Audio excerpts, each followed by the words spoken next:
कल पिछले 2 दिनों से हम लोग अर्थशास्त्र के चैप्टर नंबर 23 पर ही चर्चा कर रहे थे। क्योंकि इसमें आंकिक प्रश्न ज़्यादा था, कुछ बनाना था, और आप सब आंकिक प्रश्न में आर्यभट्ट को भी फेल करने वाले में से थे। थोड़ा सा विलंब हो गया। आर्यभट्ट जहाँ होंगे वहाँ से उनको पछतावा होता होगा कि क्या मैं उसी बिहार में जन्मा था जहाँ 100 नंबर ला करके भी आसान सरलीकरण नहीं हो पाता है। कोई बात नहीं, थोड़ा विलंब हुआ, छोटा टॉपिक पढ़ना है। सामूहिक मांग अनुसूची क्या है? 2 नंबर का प्रश्न है। सामूहिक मांग अनुसूची क्या है, या सामूहिक मांग अनुसूची से आप क्या समझते हैं? तो कहता है आय के विभिन्न स्तरों पर, आय के विभिन्न स्तर मतलब क्या होगा?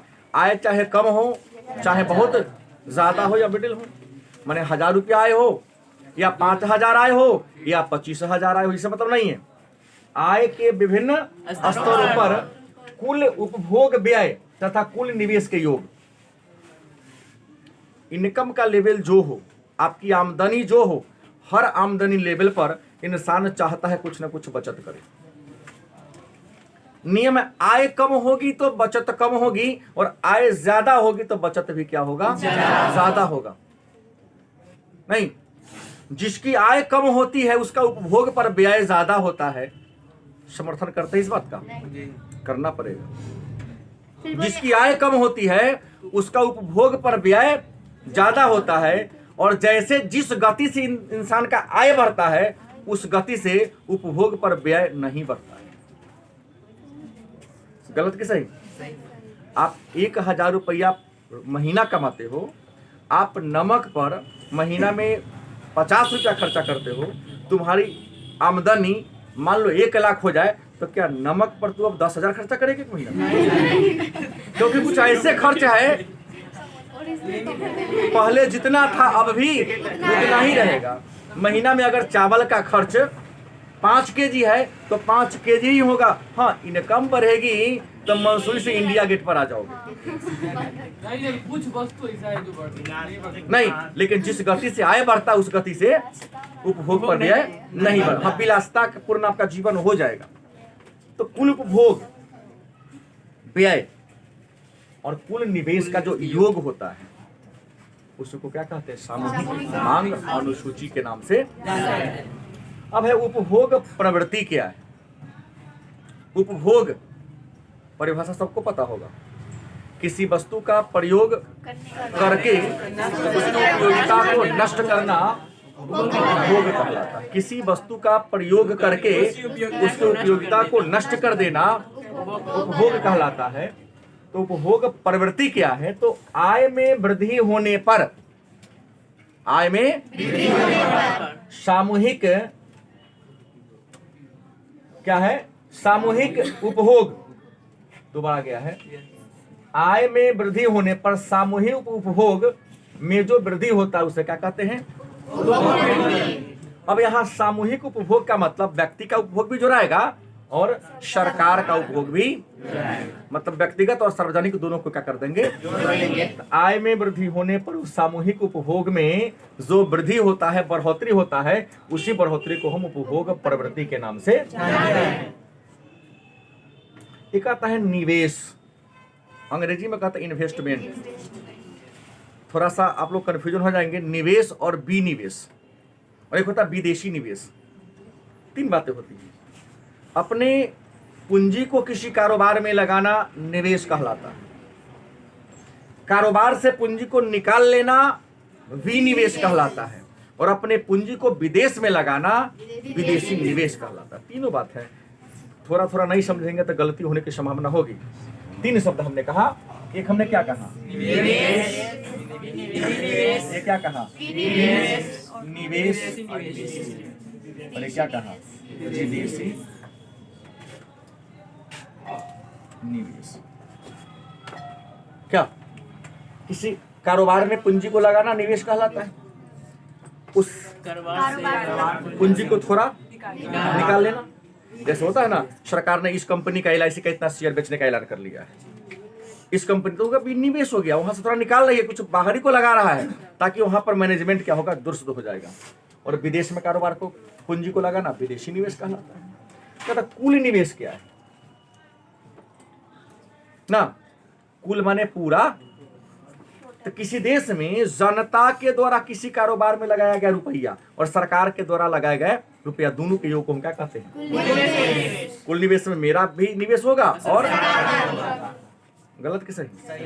अगर तुमसे पूछे कि तुम्हारा LIC में निवेश कितना है, तो तुम अपना बताओगे। लेकिन तुमसे पूछा है तुम्हारे परिवार का कितना है, तो तुम्हारे परिवार में जितने मेंबर हैं, जिन जिन लोगों ने LIC में अपना पॉलिसी क्रय किया है, तो सबका जोड़ा जाएगा, तो आपके परिवार का निवेश हो जाएगा। और पूरे देशवासियों के अगर पूरे निवेश को जोड़ दिया जाए तो LIC का उतना पूंजी हो जाएगा। गलत कि सही? तो सरकार और व्यक्ति के द्वारा किसी कारोबार में जो इन्वेस्ट किया जाता है उसको हम कुल निवेश के नाम से जानते हैं। कुल निवेश दो प्रकार का होता है, एक स्वायत्त निवेश और दूसरा प्रेरित निवेश। कुल निवेश कितने प्रकार के होते हैं? दो प्रकार के होते हैं। एक क्या होता है? क्या होता है? हाँ, तो वह निवेश जिसका आय की मात्रा से कोई संबंध नहीं, आमदनी बहुत ज्यादा भी हो सकता है, नहीं हो सकता है, घटी हो सकता है ना। LIC स्वायत्त निवेश हो जाता है। बिटकॉइन वाला रातों रात कहां से कहां पहुंच गया, अगला रात नींद खुलेगा तो हार्ट अटैक का पता चलेगा बिछौना पर मरिए गेल है वो। एक बिटकॉइन अभी 55-56 लाख रुपया हो चुका है, और कभी कभी एक बार डाउन होता है तो 1 लाख पर 1 रुपया पर आकर टिक जाता है। सही बोल रहा हूँ, गलत नहीं बोल रहा हूँ? तो रात तो देखा सब खाना खाते समय कि हमारा पूंजी हो गया कितना लाख रुपया, 56 लाख या 55 लाख रखेगा, रातों भर वह शेयर बाजार चलता है वो। अब मॉर्निंग में कहीं बाथरूम जाने के लिए रात में भी वो ऐसा बाजार है बिटकॉइन वाला जो कभी बंद नहीं होता, 24 घंटा चलता है। सुबह भोर में नींद खुली आ कहीं एक बार देखा रेट डाउन, ब्रेक रखा गया, बाथरूम में से लौट के आएगा कि ना आएगा इसकी कोई गारंटी नहीं। हार्ट अटैक करेगा, वही मर जाएगा। हाँ हाँ हाँ, अब भोर उठा तो रोडपति।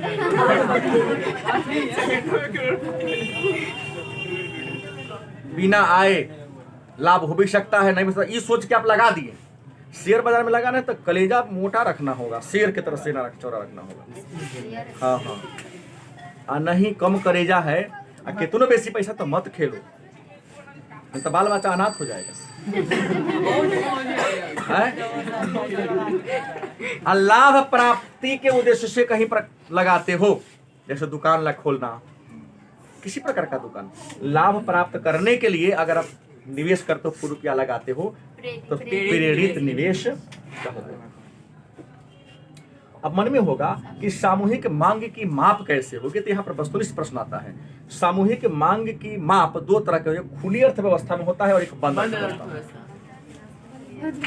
सामूहिक मांग की माप अर्थ, विश्व में जितने देश हैं, विश्व के देशों की अर्थव्यवस्था को 2 वर्ग में बांटा गया है, एक बंद अर्थव्यवस्था। अब कहोगे सर बंद अर्थव्यवस्था किसे कहते हैं, जगह ताला ताला भी मारल है? नहीं, सही बात वही है, वह अर्थव्यवस्था या वह देश जहां पर विदेशी व्यापार होता ही नहीं ना।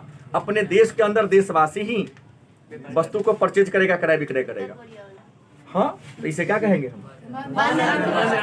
वर्तमान समय में शायद कोई देश नहीं है जो बंद अर्थव्यवस्था हो। बात सही बोल रहा हूँ? बहुत कंपनी अपना उत्तर कोरिया का बहुत ऐसे वस्तु यहाँ बिक रहा है। प्रश्न क्या है? तो वैसी अर्थव्यवस्था जहां पर आयात और निर्यात नहीं होता हो, किसी देश के साथ आयात निर्यात नहीं होता है, क्या कहलाएगा? और जो अर्थव्यवस्था आयात और निर्यात विदेशों के साथ कर रहा, खुला कर दिया हो, उसे क्या कहेंगे? खुली अर्थव्यवस्था।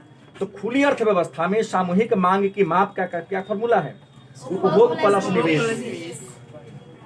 मतलब बंद अर्थव्यवस्था में AD बराबर C प्लस। वस्तुनिष्ठ का प्रश्न हो गया। अब बंद अर्थव्यवस्था किसे कहते हैं पूछा गया प्रश्न है, खुली अर्थव्यवस्था किसे कहते हैं 2 नंबर में पूछा गया प्रश्न है। कहना पड़ेगा दोबारा क्या? नहीं। वह अर्थव्यवस्था पर जहां पर विदेशी व्यापार पर क्या हो, प्रतिबंध हो, जहां पर आयात और निर्यात पर क्या हो, क्या कहलाता है। और वह अर्थव्यवस्था जहां आयात और निर्यात पर कोई प्रतिबंध है, खुली अर्थव्यवस्था कहलाता है। तो बंद अर्थव्यवस्था में सामूहिक मांग बराबर क्या होगा, एडी बराबर सी प्लस,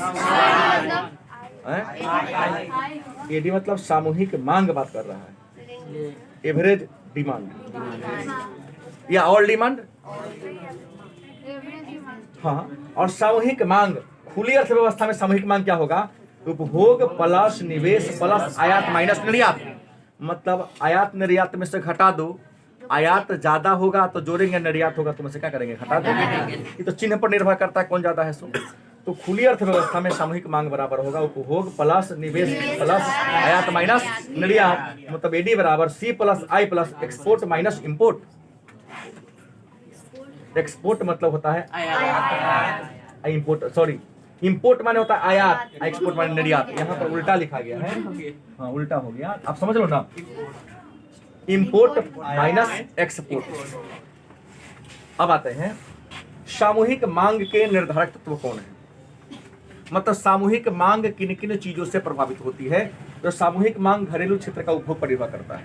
अगर घरेलू क्षेत्र में उपभोग कम है तो सामूहिक मांग भी क्या होगी, कम होगी। और घरेलू क्षेत्र में उपभोग ज्यादा होता है किसी चीज का तो क्या होगा, मांग क्या हो जाएगी, ज्यादा हो जाएगी। निर्भर करता है कि घरेलू क्षेत्र में उसका उपभोग कितना हो रहा है। गलत कि सही। आज सरकार भी हमारी मजबूरी का फायदा उठा रही है, पेट्रोल का कीमत बढ़ा बढ़ा कर। एक बड़ा सुंदर किसी ने कहानी कल लिखा था, हमने उसको पढ़ा कि सरकार तेल में बढ़ोतरी पर कमेंट किया था, कहा कि पेट्रोल पर से कोई लेना देना नहीं है। उसने कहा कि एक राजा के राज्य में एक हलवाई होटल वाला था, वह रोटी बेचता था। वह पहले रोटी की कीमत रखा था 5 रुपया प्रति रोटी। राजा के पास गया, कहा कि महाराज अब थोड़ा सा बचत कम हो रहा है, हम चाहते हैं बिहान से रोटी का कीमत कितना हो जाए, 10 रुपया हो जाए। राजा कहा चुप चोट्टा कहीं के, इसका दाम तो 30 रुपया रखो। कहा कि महाराज तो हाहाकार मच जाएगा, देश में लोग आग लगा देगा। तो कहा हम है ना। उसने क्या किया, कल से रोटी का कीमत 30 रुपया कर दिया। सारा लोग गाली गलौज धरना प्रदर्शन करना शुरू कर दिया। सब आया राजा के पास कि महाराज ये तो बनिया लूट रहा है, 5 रुपया वाला 5 रुपये वाला रोटी 30 रुपये बेच रहा है। तो राजा ने कहा बुलाओ उस बनिया को, फांसी देते हैं। कहा ऐसा कि आखिर बनिया को पकड़ के लाया गया। कहा क्या जी, तुम अगर अपना दाम अविलंब अदा नहीं किया तो तुमको फांसी दे देंगे। बनिया गया, कहा कि नहीं अब 30 रुपये नहीं 15 रुपये रोटी बिकेगा। अब 1 रुपये कितना बढ़ गया, 10 बढ़ गया। तो ये कंडीशन है। समझदार समझ गए होंगे, ना समझने वाले को माथा फोड़ लेंगे, कुछ नहीं जाने को नहीं। वही बात है, बड़ी दिमाग से लगाया। हाँ, राजा कहा कुछ कमीशन हमरो दी है की कर। निवेश, आप निवेश कितना करते हो। या किसी पार्टी पर मेरा कमेंट नहीं था, इसको अन्यथा नहीं ले। निवेश कितना था यह भी निर्भर करता, सामूहिक मांग निर्भर करता है निवेश पर। आप कितना निवेश करते हो। आप अपने आय का मैक्सिमम भाग निवेश कर दे तो उपभोग पर कम खर्चा होगा, अब मैक्सिमम उपभोग पर कर दे तो निवेश कम होगा। नहीं, सरकारी उपभोग पर व्यय, सरकार अपने आमदनी का कितना % रुपया अपने अन्य खर्चा पर खर्च करता है, यह भी निर्भर करता है सामूहिक मांग का। और शुद्ध निर्यात, शुद्ध निर्यात का मतलब हम आयात को घटाकर, शुद्ध निर्यात का मतलब क्या हो गया, आयात को घटा दो, जो मेरा बेसी होगा वो मेरा शुद्ध निर्यात कहलाएगा। और समग्र पूर्ति क्या है, तो देश के सभी उत्पादकों के द्वारा की गई पूर्ति। कहेगा चीनी का उत्पादन कितना है, तो भारत में जितना चीनी का मिल है सबके प्रोडक्शन को क्या कर दिया जाए, जोड़ दिया जाए। तो सभी उत्पादकों के द्वारा की गई पूर्ति को क्या कहते हैं, और सामूहिक मांग के तो 2 घटक हैं, उपभोग फलन और निवेश फलन। मन में होगा उपभोग फलन क्या है और निवेश फलन क्या है। एक बात हो सकती है, तो उपभोग और आय के बीच जो संबंध होता है, उपभोग और आय के बीच जो संबंध होता है उसको हम उपभोग फलन के नाम से, उपभोग और आय के बीच जो संबंध फलनात्मक संबंध होता है उसे हम क्या कहते हैं ना। और आय और बचत के बीच जो संबंध होता है आय और जो संबंध होता है उसे क्या कहते हैं? निवेश फलन। क्योंकि आय और जो बचत होगा निवेश किया जाएगा, इसको हम निवेश फलन के नाम से जानते हैं। तो ये रहा 30वां नंबर चैप्टर आपका।